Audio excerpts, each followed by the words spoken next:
All right, guys, you wanted to know about inverters. The class that I was going to record for you guys didn't end up recording for some reason, so I had to wait a couple of days until I had time to re-record.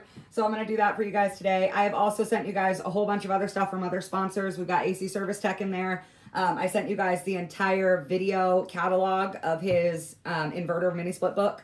And then I sent you guys a podcast between him and Brian Orr of HVAC School, another sponsor of ours. Really, really good information in those. And then I'm also going to send you guys a presentation, a slideshow presentation of what I have on inverters that are actual presentations that you can kind of flip through in your own time whenever you want to. I prefer not to teach with presentations. It doesn't hold anybody's attention real well. So we're going to do this as far as the teaching part goes, and then I'll send you guys those as kind of study guides so you can go through and remember what we said here. So no need to take notes. You can always get back in the video, or you can look into that slideshow. So the difference between inverter and conventional units. This is where we start. This is the starting point for every tech. It does not matter if you are an advanced tech or a new tech. We're all learning inverters at the same time. We all got the technology at the same time, and we all got the same lack of training at the same time. So this is for anybody.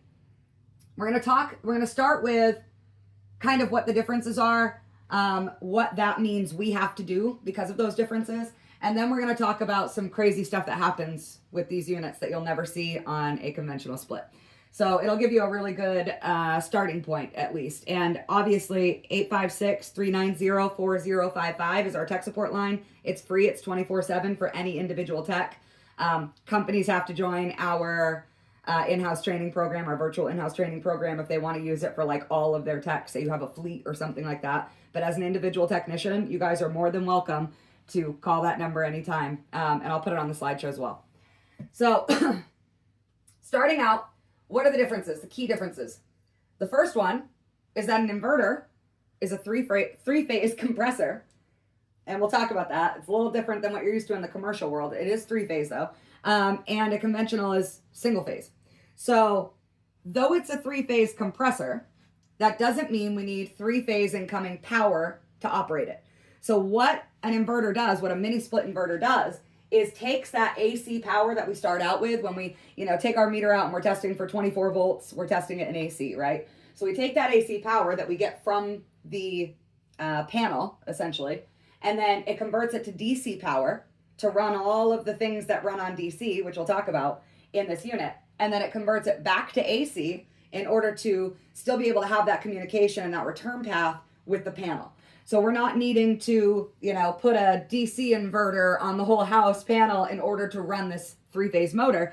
We are doing that right in the unit. So first key difference is conventional compressor, single-phase AC power, right? Now, an inverter is three-phase, converts AC to DC to variable frequency AC. So on the return path, we are able to, and within the unit, we're able to rise and fall with how much power we're consuming. Now let's talk about that. That's also on our list, modulating versus direct on and off. So this is the main purpose of inverters, right? So when we start up a conventional unit, a single phase unit, no matter how many stages, it's going to start off, and I'm just going to throw numbers out here. They're not all the same. You guys know that. Say I have a conventional compressor that starts off at 60 hertz, right? I've got a big old boom of free electrons moving in, and they're going to stay at that 60 hertz. They're going to stay on high all the time until we reach set point, and then it's going to shut off. And then the next time it has to turn on, we get a few degrees away from set point, it's going to come back on with that full force, and it's going to stay at that full force on high speed at all times until it reaches set point. And that's just the continuation of how we cool with a conventional compressor. Now, inverters are different. This part you guys probably know. Inverters are able to rise and fall with the load. So not only its energy consumption, its energy output, it is talking communication with the EEV, with the DC fans, with the DC powered compressor. Because again, we get AC out of the unit, we convert to DC, and DC is what runs all of our parts and pieces that move. So we've got a DC compressor, a DC EEV, and DC fans all working together to load match. So say we start out at 60 hertz on that inverter compressor, every second after that, we're losing 2 hertz of power as we get closer to set point. So say all the doors are closed, house is nice and tight. We start that inverter up and it cools, say it starts out at 60 hertz on high, and then every second it's losing 2 hertz until it reaches, say, 74, and now we're at 72. At 72, when we're almost to set point, it's going to be running at its lowest power consumption, its highest efficiency, and its best capability to dehumidify, and we'll talk about that as well. Longer run times lead to better dehumidification, we know that. So being able to choose the right size of equipment and then use an inverter gives us such dynamic control over that load match and over that dehumidification. So that's why we want inverters. That's why inverters are really good. Not only that, but imagine your light bill at 60 hertz on a hard start, right? Because that's another difference, is that we have such a softer start on these inverters than we do on a conventional split. We've got such a hard start on a conventional split that just turning it on, just it engaging with a call itself is a huge amount of electricity that we're wasting. Not only that, but this one is going to stay at that 60 hertz. It's going to stay using all of that electricity and all of that waste until it hits set point, and then it's going to shut off and it's going to do it all over again all day long. That rises light bills, that rises consumption.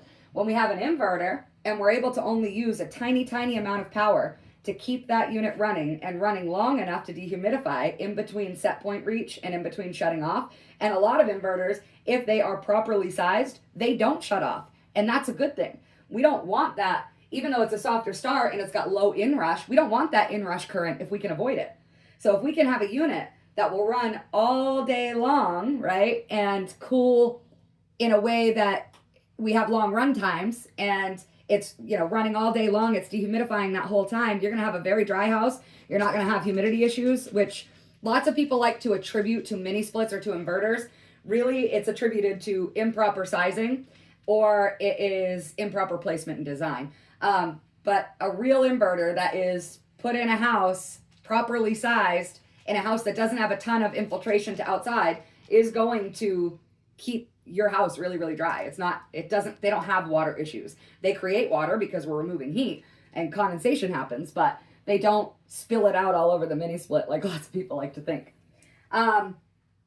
So we have that ability to control dehumidification, load match, keep it nice and comfortable at all times without that hard inrush start. And honestly, like I said, if it's properly sized, without even that soft start and low inrush happening all the time. There's no short cycling with these if they're put in properly. So that's the difference between modulating and direct on off. With a direct on off, we have to run at high all the time till set point. With a modulating compressor, we're able to rise and fall. Say you open those doors and you jack up, the set point is now 10 degrees away from the actual temperature in the room. Now that mini split can go from the lowest amount of power to high speed again. Fans, compressor, EEV, all working together to really attack that load. And then you shut the door again and it starts to get close to set point again and it falls again. And they're really quiet too because of it. They're like really quiet machines. Probably the biggest one that everybody's scared of, and I'm scared of it still to this day. I know a lot about it because I have to teach it, but I'm scared of this. This communicating part. Communicating versus wiring controlled, right? So in a conventional unit, we're wiring our thermostat in, we're wiring indoor unit to outdoor unit. We have all of our components are already taken care of. Everything is fine as long as our wiring is fine, right? With these units, that's not always the case. Now, our wiring still has to be right. Absolutely. It cannot communicate if the wiring is not right. But that doesn't mean with correct wiring, it will communicate to do the thing you want it to do.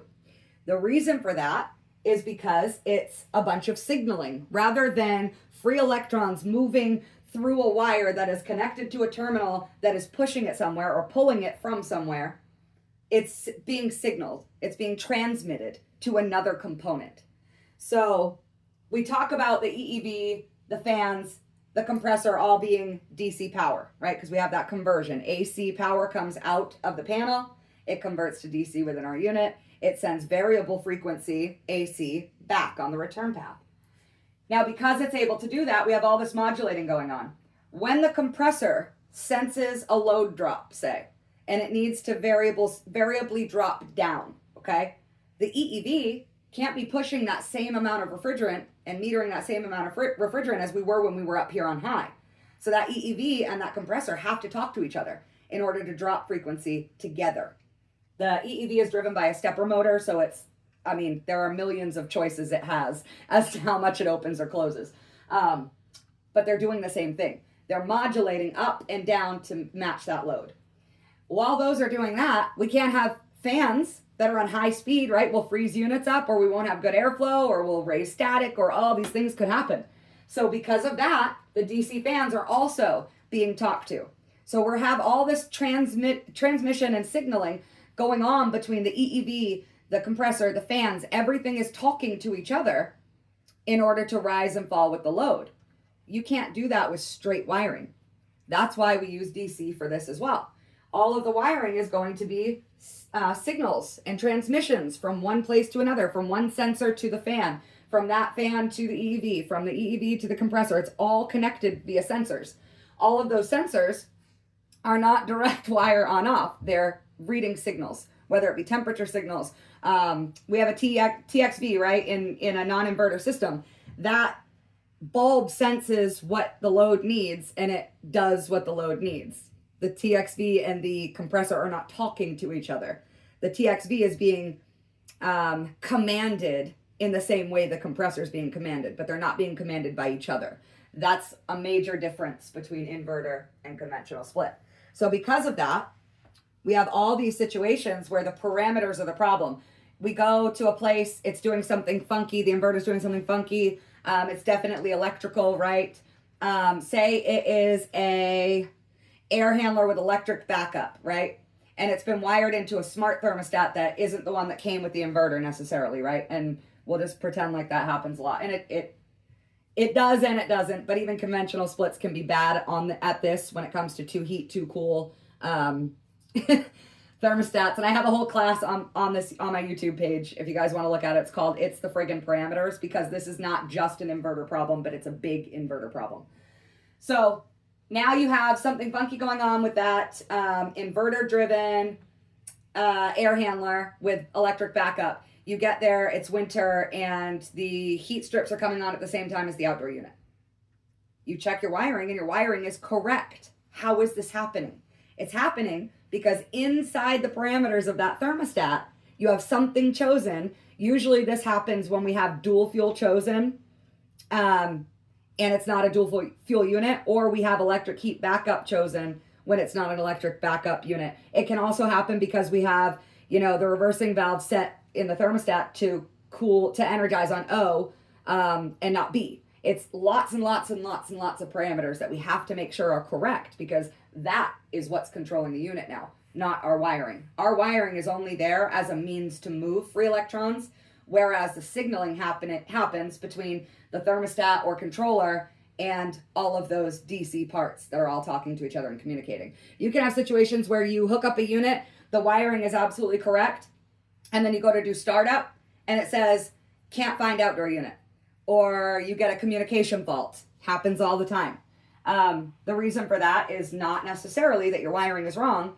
More likely, you have a parameter not set in the controller correctly. And that happens all the time. So that's another key difference, is that communication versus wiring controlled electricity. Controlled swing versus high temp swing. Conventional units have a massive temp swing. The reason for that is because we can only be on high. So say you have a house that's not zoned. We have one zone, and you've got the ductwork in this room that is the great room, and it's got 20-foot ceilings, and it's a massive, say 600 square foot room. And then you have the same unit serving this bedroom. Well, on high, that might feel really, really good in that great room. That might be exactly what you need in order to take all of that excess humidity from above the room and those high ceilings and push it down and get it all really well conditioned. But in that bedroom, it's freezing. It's freezing all the time. And it always feels like there's air being blown on us, and we don't blow air on people. So when we have a situation where the compressor is only capable of high or nothing, it's either you have to choose. Do you want to be a little bit hot and shut the damper to that room, or maybe shut off your register or whatever? Or do you want to be freezing cold, because anytime that great room calls, we're going to have this problem. Now that is where zoning came in. That's why zoning exists in conventional units. And we do zone conventional units all the time, and everything is great. It's not like that's like a huge, massive problem. We have found solutions to that. However, it doesn't change the fact that the high temp swing exists because it's a conventional compressor and conventional fans. In an inverter, we can control that swing so much better. Because again, because of all the signaling, we have many more options too. So we've got like room sensors. We can put one in each corner of a room.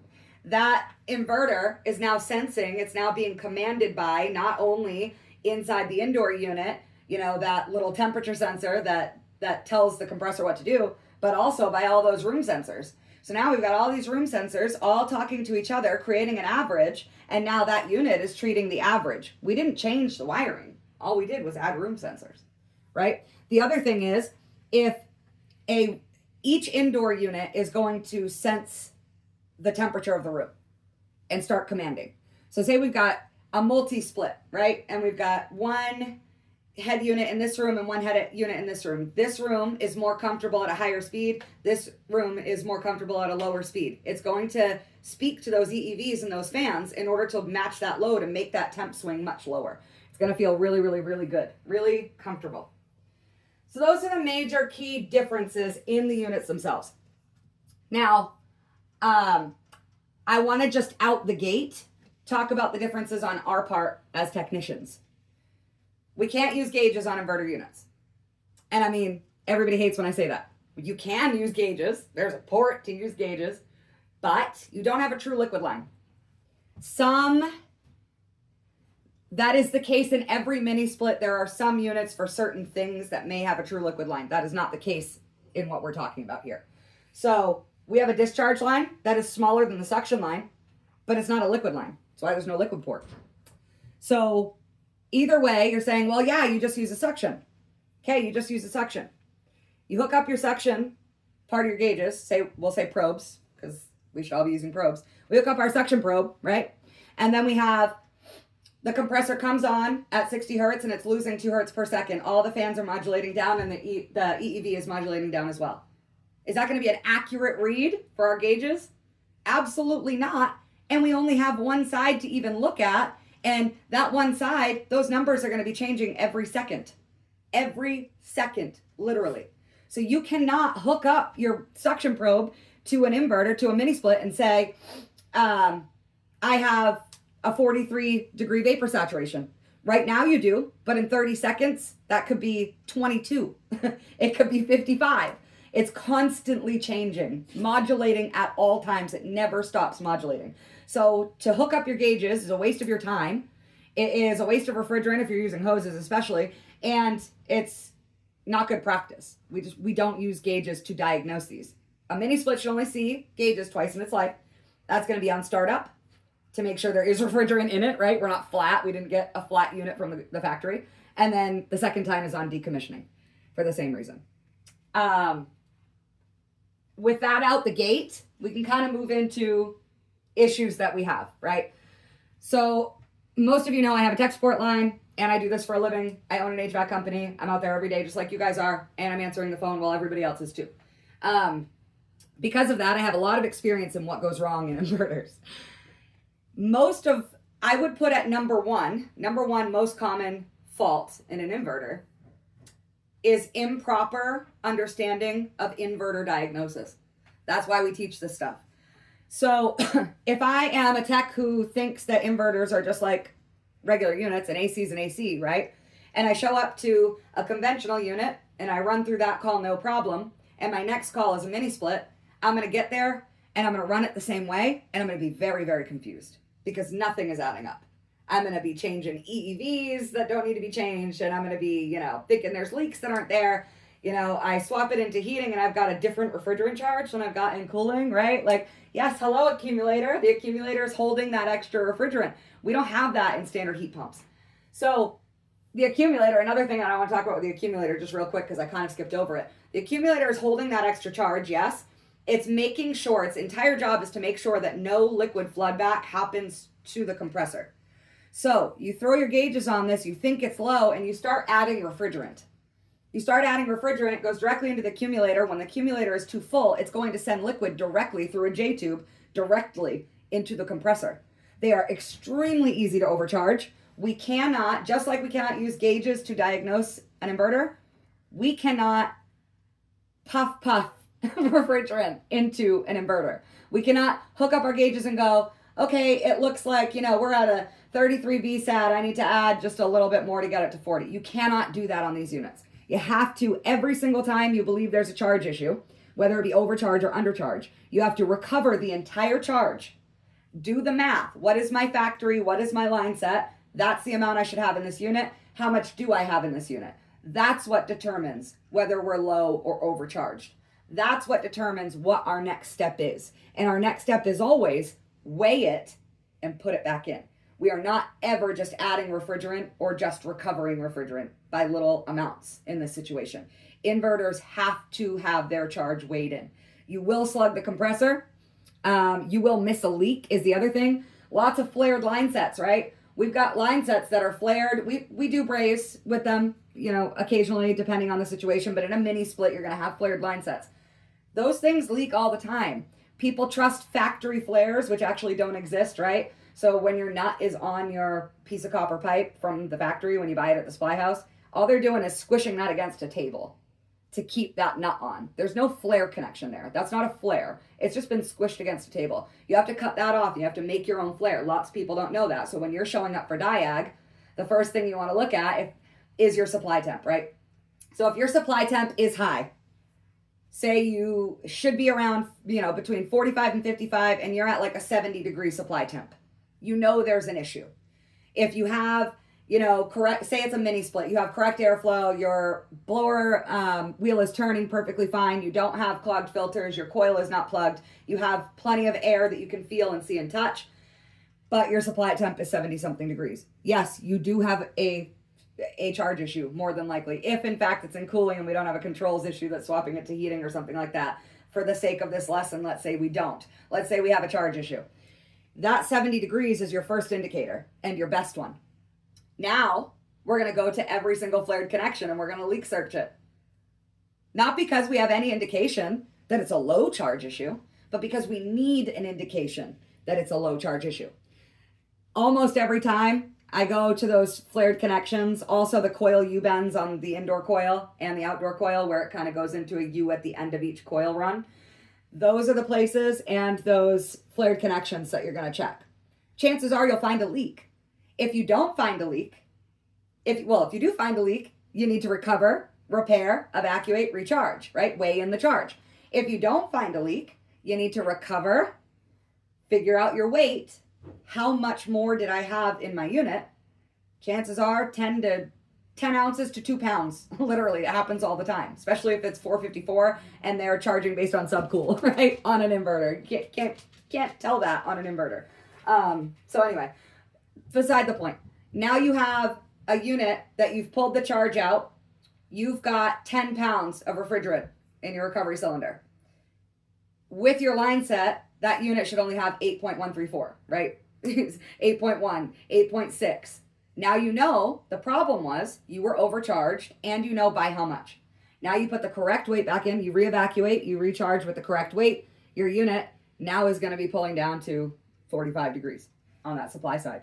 So everything is non-invasive system testing on these. I have another class on the channel that is for non-invasive system testing. I have a really good video, just kind of conversation, not a podcast or anything, just a conversation with Jim Bergman and Measure Quick about non-invasive system testing. And then if you go to the HVAC Know-It-All website and you type in my name, HVA-Chicks Jennifer, or non-invasive system testing, my article will pop up, which has all the calculations you need as well in there.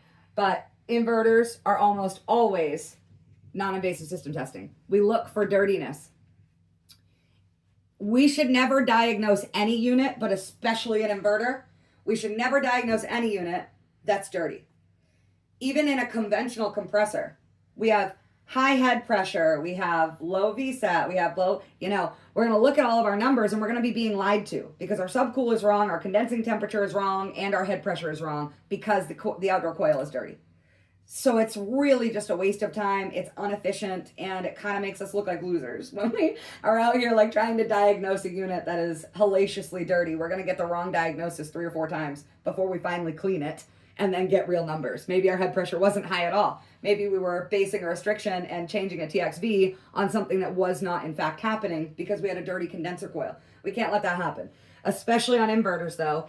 Number one reason for breakdowns is somebody either who installed it or diagnosed it didn't understand inverters well. Number 2 is dirtiness. That's it. They get disgusting, they get grimy, they get nasty just like any other unit, but even more so, I think, mini splits specifically get really, really dirty. They need to be upkept.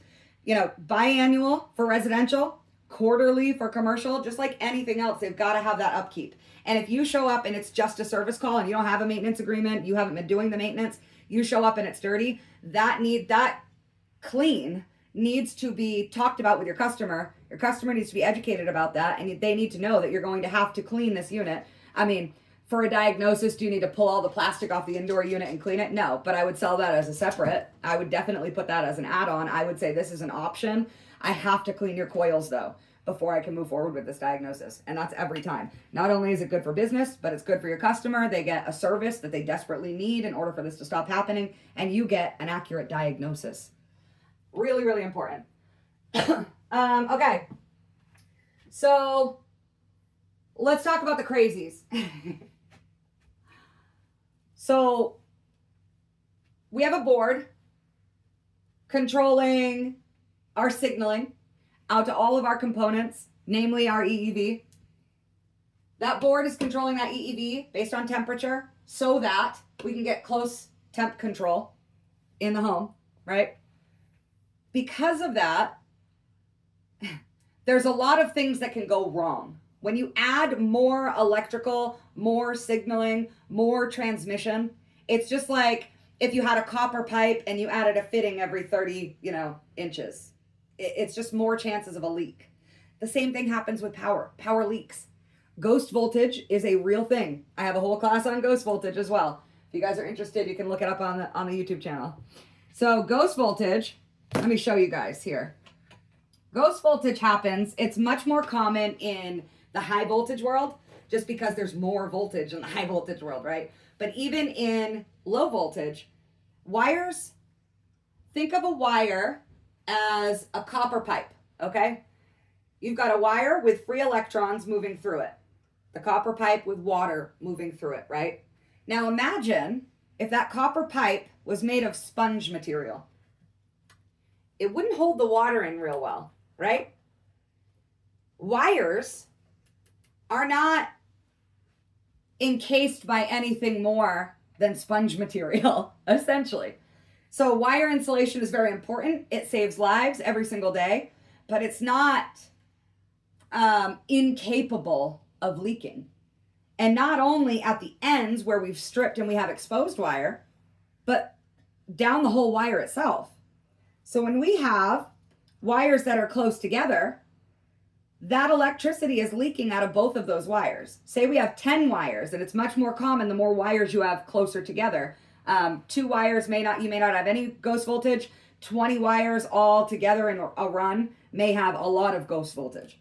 So when these wires are together and it's powered, any one of these wires or all of them can leak power out of the insulation. Just like if our copper pipe was made out of a sponge, it would be leaking water, right? So when that happens, it causes what's called ghost voltage. It's voltage that is there, it's real, it's not pretend, it's there, but it is not part of our circuit. It's voltage outside the circuit.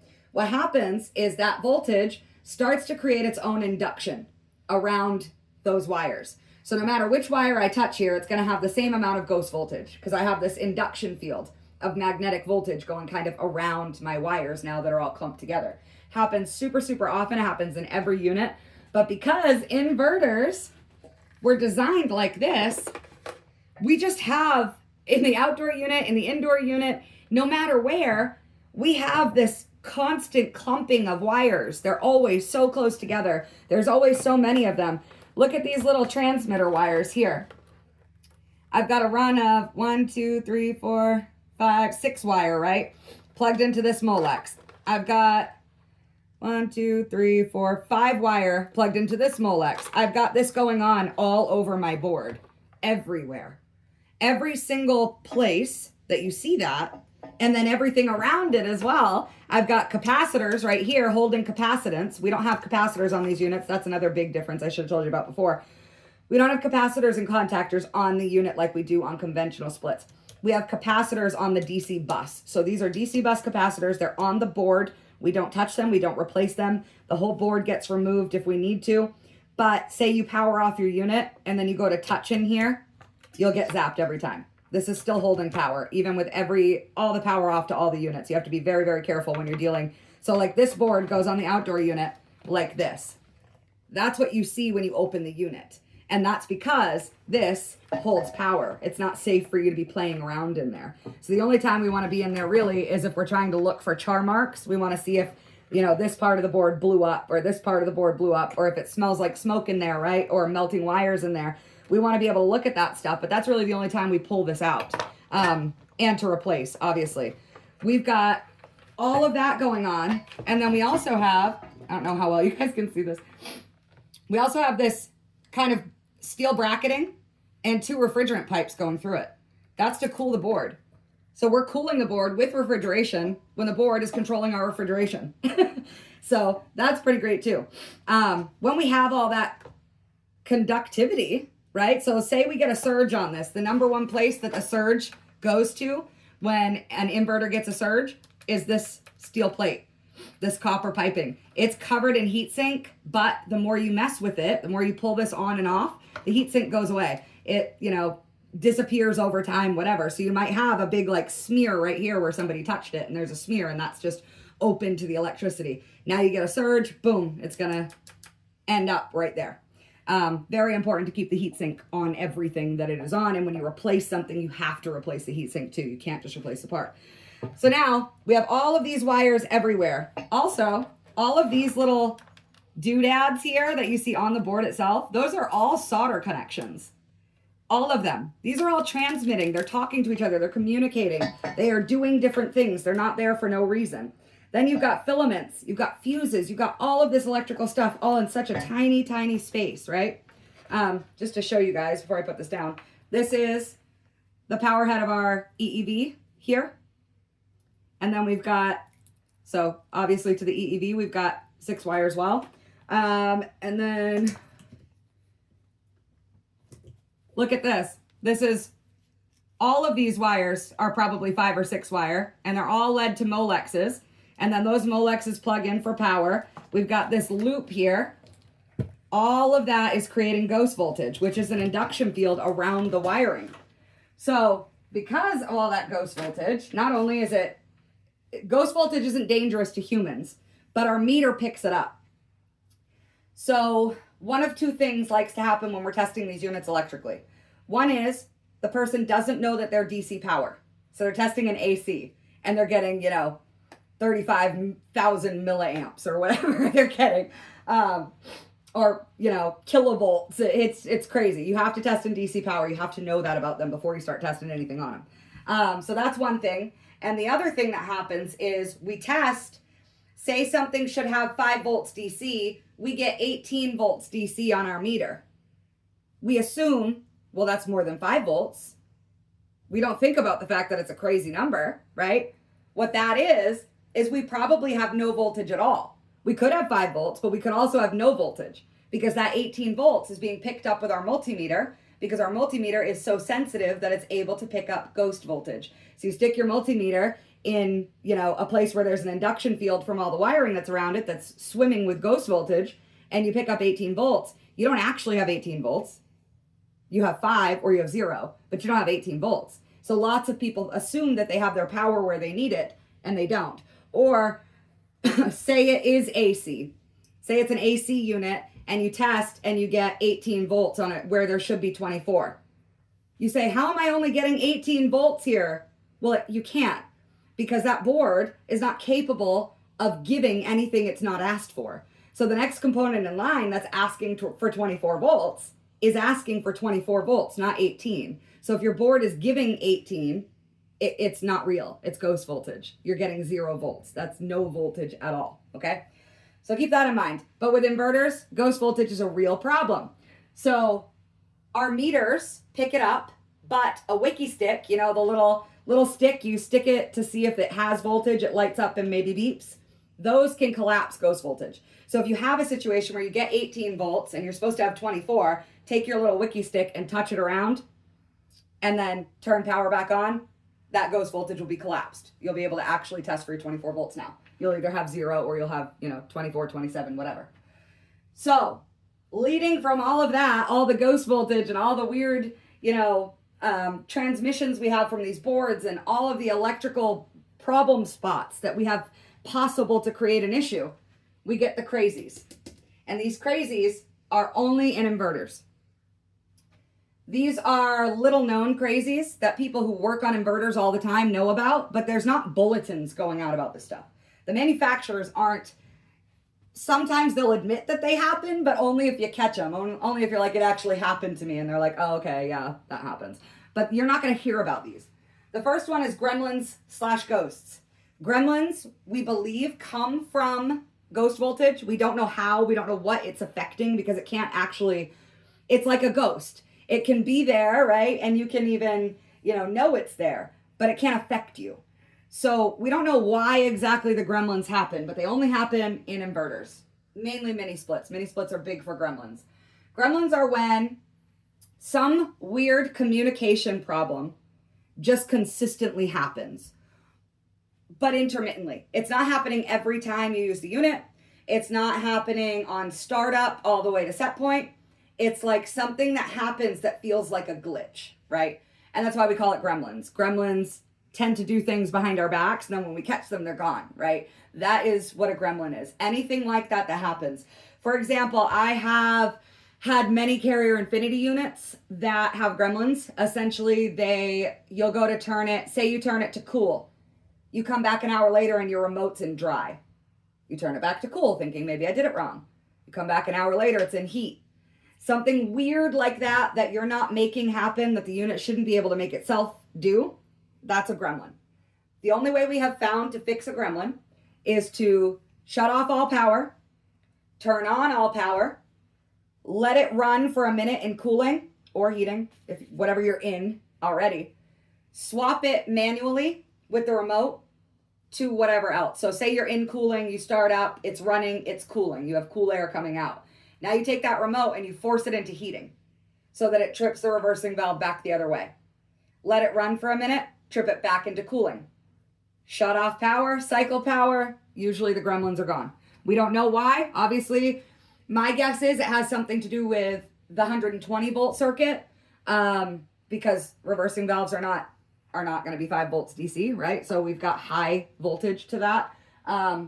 It could be, for all we know, something to do with the EV. We don't know why it happens, and no manufacturer will even look into it. So just know that if you have something weird happening like that, take it in cool, swap it into heating manually, swap it back into cooling after it's heating, let it cool again, and then cycle power. Usually your gremlin will be gone. DC bus capacitance, we talked about that. You cannot assume that an outdoor unit does not have power that can hurt you because it is shut off on an inverter. Because we have that DC bus capacitance. We have capacitors holding on to power, right? Their capacity is holding on to power, making capacitance at all times, whether the unit's on or it's off. So you cannot think that you're safe. There's actually a sticker right on it. It says, danger, high voltage. You guys probably can't read that from there, but that little yellow sticker on that bus capacitor says danger, high voltage. You have to assume you're in danger at all times with these units when it comes to the electrical circuit. Good ohms, bad drive. When we test a 3-phase compressor, when we do a CSR test, right? Can she run? We do a CSR test on, well, in this case, we're just testing resistance on a 3-phase, right? Because it's 3-phase. So we're testing with all 3 terminals, across all 3 terminals. We get 3, 3, and 3. Beautiful. My three-phase must be perfect. I have the same number across all terminals. Wrong with inverters. Because you're only testing the windings to themselves or the windings to ground when you test that way. So you could get good ohms, but the drive is bad. The board is what's telling that compressor to run and how. So you could have a good compressor, but the drive is smoked, no longer able to run that compressor. You can also internally fail on a compressor. A compressor has scrolls, they can break. I've had many where I've pointed a thermal imager at it, going, what the hell, it's ohming out perfectly. I've got a chip taken off of my scroll and it's floating over there on the top of the compressor, and I can only see it with a thermal imager. You can have lots and lots of ways that compressors fail, but mainly with three-phase compressors, you can test the windings and they can test out good, but the drive itself is bad, or a scroll is bad, or the insulation's been eaten off by acidic refrigerant from having that overcharge, which is so common in inverters. So these are things to look out for. Tiny resistance changes cause that system to go down. Literally, say a drop of water gets on one of your temperature thermistors, your temperature sensors, I mean. One drop of water, one drop of condensation drips directly onto the face, the head of one of your sensors. Boom, system shuts down. Fault code is communication fault. Lost communication between indoor and outdoor unit. Or room sensor fault. You'll usually get a room sensor fault if it's a room sensor that happens on. But you'll get a fault code that shuts the unit down. They have to call you for a service call.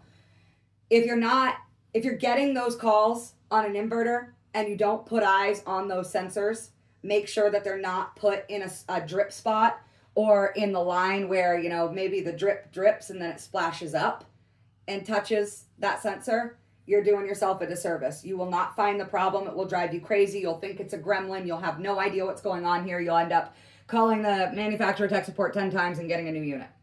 It's that bad because one tiny drop of water that you could have wiped off got on your sensor. So make sure you're putting eyes on those sensors if you get any of those problem calls. I won't say the brand at this moment, but I installed, and that's because they've come out with bulletins of their own. It's their job to tell you guys. I installed an A2L sensor on a coil, and that coil, where they mount the A2L sensor, is directly in the line of coil condensation on the indoor coil. So it's always in the water. So when you don't know that, and that's from the factory, so when you don't know that, you install the unit, you run it for an hour or two, that A2L sensor is now junk. And you're having to explain to your customer that, oops, I thought it was done, but it's not.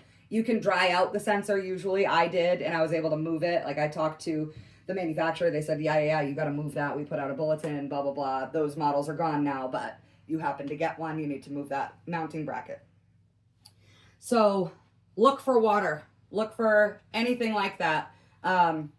One drop of water. If you have, say you have a Molex plug and you've got it plugged in and you go to pull it apart to test it, tug test it, and it's tight, it tugs tight. One of your little tiny pieces of metal in there, one of your pins could be bent backwards just a tiny little bit, and you will chase that fault until you replace the unit. You will have no way of knowing. Put eyes on all of that. Make sure that you're looking at it. Non-invasive system testing means anything we can do with our 5 senses and tools outside the system. So use that stuff that you have available to you. Comm chatter, polarity, no fault. These are surge masters. There is not an inverter in the world that does not need to be installed with a surge protector. Not only surge protector, I personally will not install one without surge protection and voltage monitoring. I like to use, you can use CoolGuard 2 on any unit. And I mean, really, any unit with a compressor, there's no harm in putting a voltage monitor and surge protector on it. But you can't, and it actually voids multiple manufacturer warranties if you install an inverter without a surge protector. But to save your own ass, do a dual surge protector and voltage monitor. It'll save you every single time. It protects the compressor in the event of a surge. You have your mini split going. It's a hot summer day. Thunderstorm comes. Lightning strikes. You lose power with that running. 9 times out of 10, it surged the entire inside of the unit if you don't have a surge protector. say that same exact thing happens and you have surge protection. Surge protector cuts the compressor, the fans, cuts the whole unit off before it's able to surge through the unit. Surge protector catches the surge, essentially. Now, these units, when installed improperly, or when you have like a dud from the factory, some of them just, maybe one factory wire didn't get landed properly from the factory. It's very, very easy to do because we have so much of that. When you get a unit like that is surging itself, if you have voltage monitoring, you are more likely to save your unit. Chances are it's going to blow up because it's actually surging after that point. But in the diagnosis portion of that, we don't know where it's coming from yet. Putting a voltage monitor on will help. The other thing is dirty power. Dirty power from the utility to millions of homes right now specifically is causing havoc on our inverters, on our surge protectors. Say you have a system that's 240, and direct power to the house from the utility should be, below 245, 246, right? So you put in a 240 volt system. But sometimes throughout the day, that unit surges. You can't find a single reason for it. No storm, no power outage, nothing. Look into the utility because they have power spikes. All of the direct to home utility companies deal with power spikes. Some municipalities are worse than others, but there are places where you'll put in a 240 volt system. 2 days later, it will be surged completely because the power company at 8 o'clock at night, for absolutely no apparent reason, had a spike up to 255. You gave a 240 volt system 255 volts. If you have surge protection and voltage monitoring, not only will you catch it and it won't destroy your system, but you'll know about it because you have that voltage monitoring. You know what happened. So make sure you're putting those on all of these units. Polarity is another thing. When these surge, even baby surges that you don't have any other symptoms of it, can reverse polarity, L1 to L2. So now L1 is L1, L2 is L2, you get the surge, now L1 is L2, L2 is L1. And that happens. You can actually swap them on some compressors or on some capacitors, and you can fix that problem. Happens with lots of different units, but I wouldn't advise that on an inverter. On an inverter, when polarity swaps, just get rid of it. Unless it's swapped on a very distinct part of it, like say only the compressor swapped polarity, then yeah, you can swap the wires and you can probably get it to run for a little while, but it's going to be a temporary fix. Calm chatter. Essentially, calm chatter happens when something is loose. When you have a Molex pin bent, or you have a loose Molex, or you have a wire that's not completely seated into the pin side of the Molex, it will send crazy communication. It will just kind of, the free electrons will just move and move and move and move and move and move and not go where you're sending them. It's called calm chatter. So essentially, you'll throw a code for communication fault, and then you'll throw another code for communication fault. You'll throw another code for communication fault. Or it won't do what you're telling it to do. It will look like a gremlin, and it will throw no fault.